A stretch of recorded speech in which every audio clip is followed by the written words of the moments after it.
Manuel Noriega was the American ally who turned awkward, a figure whose ambitions and antagonism cost him his American friends, his Panamanian presidency, and his freedom as well.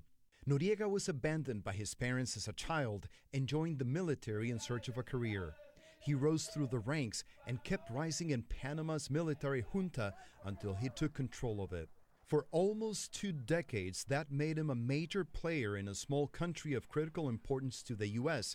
because of its location on the Panama Canal, the strategic and economic waterway between the Atlantic and Pacific. There seems to be little doubt that Noriega served American interests and profited handsomely. One-time CIA Director George Bush gave him a personal tour of the agency. The CIA gave him more than just that tour, enlisting him as a paid asset in campaigns against the leftist government of Nicaragua and rebels of El Salvador.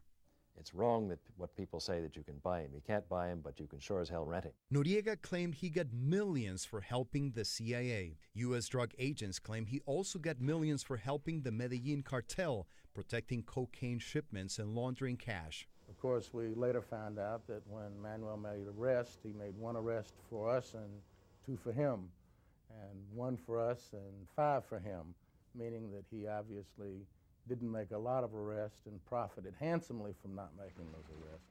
Noriega had a different version of events. He said the U.S. wanted him to help invade Nicaragua and overthrow the leftists. He refused. Usted es bueno. You are a good person so long as you say yes. However, once you say no, then you become an evil guy. Noriega's rhetoric turned angry. Panamanian soldiers clashed with U.S. troops stationed in the country. By then, that formerly friendly CIA director had been elected president, and the goals of the United States have been to safeguard the lives of Americans, to defend democracy in Panama, to combat drug trafficking, and to protect the integrity of the Panama Canal Treaty. It cost the lives of about 24 Americans and hundreds, or some say even thousands, of Panamanians. Noriega was the first foreign head of state ever to be convicted in a U.S. court. He spent some 20 years in U.S. prisons for drug trafficking and money laundering before being extradited to France to face money laundering charges there.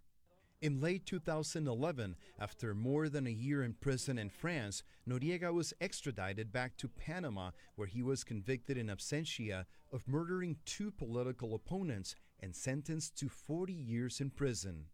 While incarcerated in Panama, Noriega was hospitalized several times for numerous illnesses, including a stroke.